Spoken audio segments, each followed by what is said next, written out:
नमस्कार स्टूडेंट्स। आज हम लोग अपना क्लास 10th का chapter number 8 introduction to trigonometry का आगे का पार्ट देखेंगे। हम लोग पढ़ रहे थे ट्रिग्नोमेट्रिक रेशियोज को। इसमें हमने सारी बेसिक बेसिक बातें देख ली थी। इस वीडियो में हम लोग इस टॉपिक को पूरा कंप्लीट कवर कर ले जाएंगे। ठीक है, तो चलिए स्टार्ट करते हैं। सबसे पहले देखिए ट्रिग्नोमेट्रिक रेशियोज। कल बताए थे सारे आपको बनाने 6 के 6। जैसे हमने एक बना लिया right angle triangle. Trigonometry right angle triangle पर बेस्ड है। ये हमारा राइट एंगल ट्रायंगल है A B C. A B C is right angle triangle right angle at B, यानी कि इस ट्रायंगल में बी वाला एंगल जो है वो 90 डिग्री का होगा, राइट एंगल होगा। अब हम लोग ट्रिग्नोमेट्रिक रेशियोज ए के पार्ट पर जैसे लिखना चाहें, दो एंगल को आप कंसीडर कर सकते हैं ए और सी।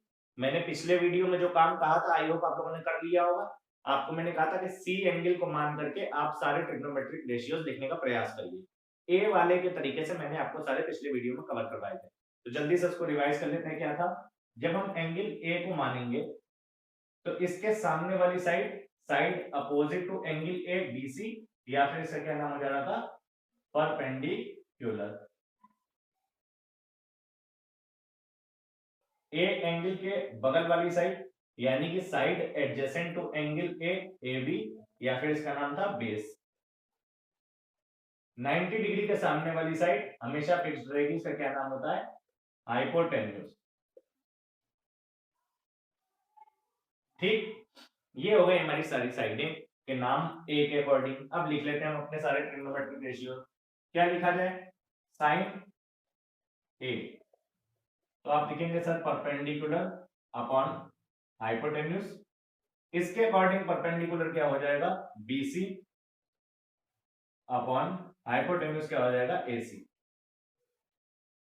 फिर हमारा था कॉस ए, डिटेल में मैंने कल सब लिखवाए थे। Sine A sine of angle A बोला जाएगा, cos A cosine of angle A बोला जाएगा। ये क्या हो जाएगा, बेस अपॉन हाइपोटेन्यूज। बेस इस ट्रायंगल के हिसाब से ए बी, जब हमने एंगल ए को कंसीडर करा है, और हाइपोटेन्यूज हमारे पास क्या हो जाएगा, एसी। फिर हमारे पास था ten A tangent of angle ए। इसको हम क्या लिखते हैं, perpendicular upon base, perpendicular upon base. Perpendicular क्या हो जाएगा, एंगल ए के हिसाब से बीसी, और बेस क्या हो जाएगा, एबी। फिर इसके बाद इन तीनों के मैंने कहा था आपसे इनवर्स, यानी कि जस्ट अपोजिट। तो हम क्या लिखते थे, कोसेक ए, यानी कि कोसेकेंट ऑफ एंगल ए क्या हो जाएगा, 1 अपॉन साइन में, तो 1 upon perpendicular upon hypotenuse. Hypotenuse ऊपर चला जाएगा तो डायरेक्टली बात बनेगी हाइपोटेन्यूज अपॉन परपेंडिकुलर। हाइपोटेन्यूज इस ट्रायंगल के हिसाब से एसी, परपेंडिकुलर इस ट्रायंगल में एंगल ए को मान रहे हैं तो बीसी। ठीक, फिर हमारे पास था सेकेंड ऑफ एंगल ए, या फिर सीधे सेक ए। क्या हो जाएगा, 1 upon cosine of angle A या cos of angle A, 1 upon B upon H, H ऊपर चला जाएगा तो हाइपोटेन्यूज अपॉन बेस। हाइपोटेन्यूज की वैल्यू एसी, बेस की वैल्यू हमारे पास एबी। फिर लास्ट हमारे पास क्या था, टेंजेंट का अपोजिट कोटेंजेंट या कॉट ए, या कॉट ऑफ एंगल ए या कोटेंजेंट ऑफ एंगल ए। क्या हो जाएगा, 1 upon perpendicular upon base, base ऊपर चला जाएगा तो बेस अपॉन परपेंडिकुलर। इस ट्रायंगल के हिसाब से बेस ए बी और परपेंडिकुलर हमारी बीसी। ये तो हो जाएगा इन सबको लिखने का तरीका। अब आप क्वेश्चंस को ऐसे ही डील करेंगे। वो जो बात मैंने पिछली क्लास में बताई है वो जानना जरूरी है, एमसीक्यूज में बनती है, और अपनी पर्सनल नॉलेज के लिए भी उनको जानना जरूरी है। बाकी आप क्वेश्चंस को डील इसी तरीके से करेंगे। ठीक है, अब देखिए इन्हीं बातों से हमको कुछ रिजल्ट और मिलते हैं। कैसे, देखिए जैसे हमने tan a को लिख रखा है, तो यहाँ पे मैं लिख देता हूँ tan a। क्या लिखा हमने, परपेंडिकुलर अपॉन बेस, यानी कि अगर इस ट्रायंगल के हिसाब से बात करें तो BC upon AB, BC upon AB। ये परपेंडिकुलर हो गई BC और AB बेस हो गया। अब अगर इस पूरे में मैं डिवीजन कर दूं दोनों तरफ ऊपर और नीचे हाइपोटेन्यूज का, तो इस पे क्या रिजल्ट मिलेगा हमें, इसी के आगे मैं यहां लिख देता हूं BC अपॉन हाइपोटेन्यूज कौन सी हो गई, AC, AB अपॉन हाइपोटेन्यूज कौन सी हो गई हमारी, AC। ऐसा करने से हमें मिलेगा क्या, ऐसा करने से देखिए BC अपॉन AC, तो BC अपॉन AC की जगह हम क्या लिख सकते हैं, साइन A। तो इस पूरी बात की जगह हम लिख सकते हैं sine A upon AB upon AC, और AB अपॉन AC की जगह आप कहेंगे कि सर AB अपॉन AC की जगह हम cos A रख सकते हैं। इसका मतलब हम नीचे वाले डिनोमिनेटर में रख सकते हैं cos A। तो फाइनली अगर मैं इसको tan A को यहाँ उतार दूं तो tan A की वैल्यू क्या आ गई, एक बहुत इंपॉर्टेंट रिजल्ट होता है sin A upon cos A। अच्छा, इस A की जगह हम लोग थीटा भी रख सकते हैं, एंगल x भी रख सकते हैं, कुछ भी, ये बस दिखाने का तरीका है कि हमने कौन सा एंगल माना है। कल को आप देखेंगे tan थीटा लिखा होगा तो sin theta upon cos theta हो जाएगा। उसी तरीके से यहाँ पर sin थीटा हो सकता है, cos थीटा हो सकता है, sin A cos A और सब की जगह। ठीक है, अब सेम जैसे हमने tan में किया है उसी तरीके से हमको एक रिजल्ट cot से भी मिलता है। पहला रिजल्ट अभी मैंने tan वाला लिखवाया है, अब दूसरा रिजल्ट cot A को देख लेते हैं। तो अगर ऐसे हम माने cot A, तो हम लोग लिखेंगे base upon perpendicular, base upon perpendicular इस ट्रायंगल के हिसाब से AB upon BC, AB upon BC। अब इसमें भी हम लोग AB अपॉन BC में ऊपर नीचे क्या कर दे रहे हैं, हाइपोटेन्यूज का डिवीजन कर देते हैं, यानी कि AC से इसको पूरा डिवाइड कर देते हैं। तो कैसे डिवाइड होगा, ऊपर वाली बात में भी हाइपोटेन्यूज का डिवीजन होगा AB अपॉन AC, और नीचे वाली बात में भी BC अपॉन AC, हाइपोटेन्यूज का डिवीजन हो जाएगा। ऐसा करने से हुआ क्या, आप कहेंगे कि sir AB upon AC, AB upon AC की जगह पूरी बात क्या लिख सकते हैं, cos A। पूरी बात हमने लिखी cos A upon BC upon AC, BC upon AC की जगह हम क्या लिख सकते हैं, sin A। तो यहाँ पर हमने नीचे डिनोमिनेटर लिख दिया sin, और ये cot A, cot A, cot A को यहाँ मैं उतार देता हूँ। तो हमें एक और बहुत इंपॉर्टेंट रिजल्ट मिल गया है जिसको आपको याद रखना है कि cot A को हम क्या लिख सकते हैं, cos A upon sin A। Same चीज थीटा के भी साथ हो जाएगी, cot थीटा है तो cos theta upon sin theta लिखा जा सकता है। अब देखिए हम लोग क्या करते हैं कि ट्रिग्नोमेट्रिक रेशियोज पर बेस्ड कुछ क्वेश्चंस को डील कर लेते हैं। तो देखिए क्वेश्चन आपके सामने दिया है कि given sin theta is equal to 12 upon 13, calculate all other trigonometric ratio. तो इसको कैसे सॉल्व किया जाएगा, सबसे पहले हमको जो चीज गिवन है उसको हम नोट डाउन कर लें कि sin theta is equal to 12 upon 13, ये बात हमें गिवन है। बचे हुए सारे पांच के पांचों हमको निकालने हैं। तो इसको अगर हम खाली sin थीटा लिखे होते तो आप कैसे लिखते, आप कहते कि सर ये परपेंडिकुलर अपॉन हाइपोटेन्यूज दिखाएगा। इसका मतलब सेम बात को हम लोग लिख सकते हैं कि परपेंडिकुलर अपॉन हाइपोटेन्यूज, यानी कि परपेंडिकुलर की वैल्यू हमारे पास 12 हो जाएगी रेशियो में, और हाइपोटेन्यूज की वैल्यू हमारे पास कितनी हो जाएगी, 13 हो जाएगी। इस हिसाब से हम लोग एक ट्राइंगल बना लेते हैं, राइट एंगल ट्राइंगल। तो जैसे मैंने यहाँ पर एक ड्रॉ कर लिया राइट एंगल ट्राइंगल।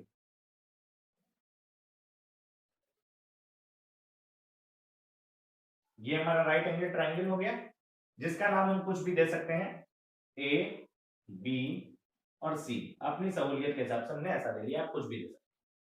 तो यहाँ पर देखिए कह रहा है कि थीटा मानने को, तो चाहे हम एंगल ए पर थीटा मान सकते हैं, एंगल सी पर थीटा मान सकते हैं, किसी पे भी जैसे आपको कंफर्टेबल हो।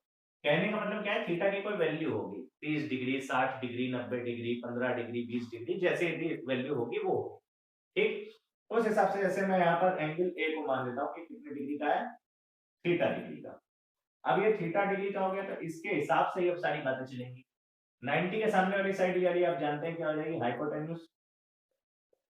ये तो फिक्स्ड रहती है ट्रायंगल में। थीटा के सामने वाली साइड हमारी क्या हो जाएगी, परपेंडिकुलर, मैं खाली पी लिख दे रहा हूँ। और थीटा के बगल वाली साइड यानी कि साइड एडजेसेंट टू थीटा क्या हो जाएगी, बेस। ठीक, यहाँ पर आप लोग परपेंडिकुलर लिख लीजिएगा, जगह कम थी तो मैंने पी लिख दिया है। ठीक है, तो इसके अकॉर्डिंग अब हमारे पास क्या हो जाएगा, परपेंडिकुलर 12 को दिखा रहा है, यानी कि ये कितना हो जाएगा, 12। हाइपोटेन्यूज 13 को दिखा रहा है, यानी कि कितनी साइड हो जाएगी, 13। अब हमको बाकी सारे रेशियोज लिखने हैं। क्या हम इतनी इंफॉर्मेशन से ये वाली साइड नहीं पता कर सकते हैं, तो आप कहेंगे सर बिल्कुल पता कर सकते हैं। कैसे, पाइथागोरस थ्योरम से। तो मैं यहाँ पर पाइथागोरस थ्योरम भी आपको बता देता हूँ कैसे काम करती है। हम लोग लिखेंगे कि by Pythagoras theorem. Pythagoras theorem क्या होती है? ये हमेशा राइट एंगल ट्रायंगल पर लगती है। इसमें क्या होता है कि हाइपोटेन्यूज का स्क्वायर जो होगा वो बची हुई दोनों साइड्स के स्क्वायर के सम के बराबर होगा। यानी कि अगर हम इस ट्रायंगल के हिसाब से लिखें तो हाइपोटेन्यूज का स्क्वायर यानी कि AC का स्क्वायर किसके बराबर होगा? बची हुई दोनों साइड्स AB के स्क्वायर प्लस BC के स्क्वायर के बराबर। यानी कि बची हुई दोनों साइड्स के स्क्वायर के सम के बराबर। अब हम इसकी वैल्यूज रख देते हैं। AC की वैल्यू कितनी दी हुई है? 13 का स्क्वायर। AB की वैल्यू पता नहीं, यही तो निकालनी है, तो AB का स्क्वायर एज इट इज लिखे रहेंगे प्लस BC के वैल्यू। तो BC कितना हो गया? 12 गिवन है, 12 का स्क्वायर। 13 का स्क्वायर 169, AB का स्क्वायर प्लस 12 का स्क्वायर 144। ठीक। अब इस 144 को उधर ले आएंगे तो ये माइनस हो जाएगा 169 में, तो 169 minus 144 is equal to AB का स्क्वायर। अब इसको आप चाहे लिखकर भी घटा सकते हैं और चाहे इसको घटाना इजी है, जैसे मैं कर रहा हूं वैसे सोचिए। 169 में 10 गए 159, 10 और चले गए 149, यानी कि 20 घट चुका है, 5 और चले गए तो 144, यानी कि टोटल वैल्यू आई 25 इज इक्वल टू AB का स्क्वायर। अब एक तरीका सब लोग बताते हैं कि स्क्वायर हट गया तो इधर रूट लग जाएगा। रीजन ये है कि हमने दोनों तरफ अंडर रूट करा हुआ है, तो हमने जब दोनों तरफ अंडर रूट करा है, यहाँ से अंडर रूट बोथ साइड, तो इधर वाली साइड तो राइट हैंड साइड पर खाली बची AB और इधर क्या बच गया? Under root 25। अब ये रूट खुलते कैसे हैं? कभी प्रॉपर क्लास लूंगा तो समझाऊंगा। अभी के लिए आप समझिए कि ये स्क्वायर रूट है। स्क्वायर रूट में हमें इसके अंदर दो वैल्यूज चाहिए मल्टीप्लिकेशन में जो एकदम सेम नंबर हो। जैसे यहाँ पे हमको दिख रहा है कि अंडर रूट 25 को हम 5 into 5 लिख सकते हैं, तो इसका मतलब उन दो 5 की वजह से एक 5 बाहर आ जाएगा। तो हमारे पास फाइनली जो वैल्यू आएगी वो 5 आएगी। AB की वैल्यू कितनी हो गई हमारे पास? 5। बेस हमारा कितना निकल कर गया? 5। ये सारी वैल्यूज रेशियोज में है, एग्जैक्ट वैल्यू कोई भी नहीं है। रेशियो का मतलब इसी तरीके से रहेंगी, हकीकत में जितनी भी हो उनको जब हम कट करेंगे तो 5, 12 और 13 का रेशियो मेंटेन करेंगे। अब हमें सारी साइड्स मिल चुकी हैं, तो क्या हम बचे हुए सारे ट्रिग्नोमेट्रिक रेशियोज नहीं निकाल सकते हैं? बिल्कुल निकाल सकते हैं। इधर मैं आपको करके दिखा देता हूँ। अब आपको साइन तो यहाँ पर गिवन ही था, लेकिन मैं चलिए आपको सारी वैल्यूज निकाल कर दिखा देता हूँ। तो sine theta perpendicular upon hypotenuse 12 upon 13 given है।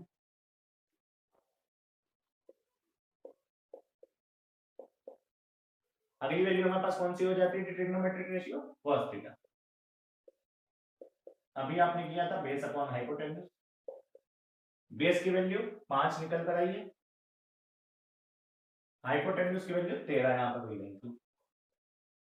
अगला हमारे पास trigonometric ratio tan theta perpendicular upon base. Perpendicular की वैल्यू थीटा के सामने वाली साइड 12, बेस की वैल्यू 5 अभी हमने निकाली है पाइथागोरस थ्योरम से 12 upon 5। फिर उसके बाद हमारे पास cosec थीटा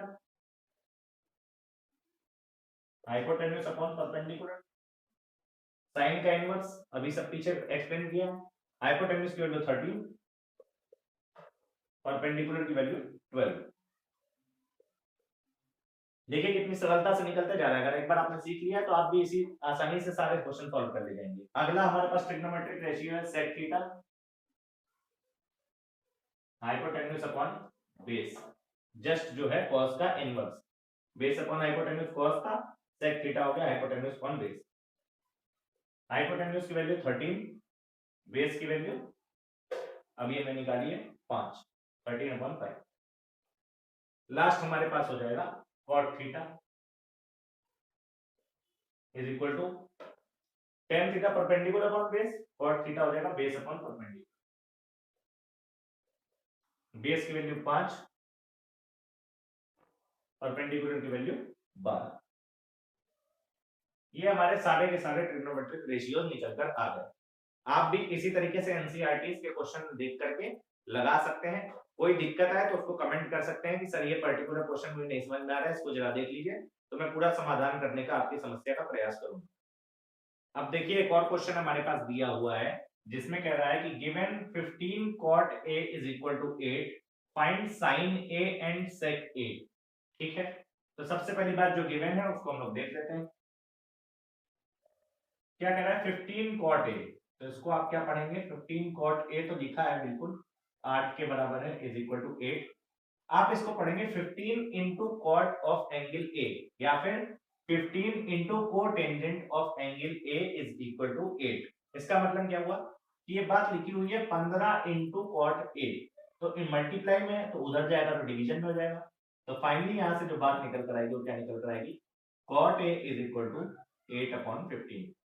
तो ऐसे क्वेश्चनों को भी देखकर घबराना नहीं है। कभी कभार वो लोग जो है कम पढ़ा लिखा जो बच्चा है जो डीप में स्टडी नहीं किया है उसको फंसाने के लिए ऐसे दे देंगे। ये बात चाहे ऐसे लिखी जाए और चाहे ऐसे लिखी जाए, दोनों बातें सेम है। ऐसे वाली बात से आप कंफर्टेबल है, अभी आपने पिछले क्वेश्चन में देखा है। तो कॉट ए, अगर आपसे सिंपली पूछा था कि कॉट ए क्या होता है, तो आप कहेंगे सर ये होता है बेस अपॉन परपेंडिकुलर। इसका मतलब यहाँ पर बेस कितने यूनिट का होगा, 8 यूनिट, और परपेंडिकुलर कितने यूनिट का होगा, 15 यूनिट। तो हम इसका एक डायग्राम ड्रॉ कर लेते हैं, इधर ही मैं बना लेता हूं। जैसे मेरे पास ए के राइट एंगल ट्राइंगल है जिसका नाम है A B C, right angle B. अब इसमें कॉट ए कह रहा है कि 8 बेस हो जाएगा, तो अगर ए है यानी कि ये वाला एंगल है, इसकी बात कर रहा है। देखिए इस वाले क्वेश्चन में थीटा नहीं गिवन है तो इसमें ए को ही लेना पड़ेगा। अगर हम इधर ए बी और सी बनाए होते तो हम इधर वाले को ए मानते। ठीक, तो यहाँ पर हमने ए बी सी बनाया है, एंगल ए को कंसीडर करा, बेस को करा है कि 8। अब इसके साथ आप जानते हैं कि 90 के सामने वाली साइड हाइपोटेन्यूज, जो एंगल देख रहे हैं उसके अपोजिट वाली साइड परपेंडिकुलर, जो एंगल है उसके बगल वाली साइड यानी कि जो side adjacent to angle A होगी वो क्या हो जाएगी, बेस। ठीक, तो हाइपोटेन्यूज, परपेंडिकुलर और बेस अगर आपने पहचानना सीख लिया है तो ऐसे क्वेश्चन में कोई कठिनाई आपको आने वाली नहीं।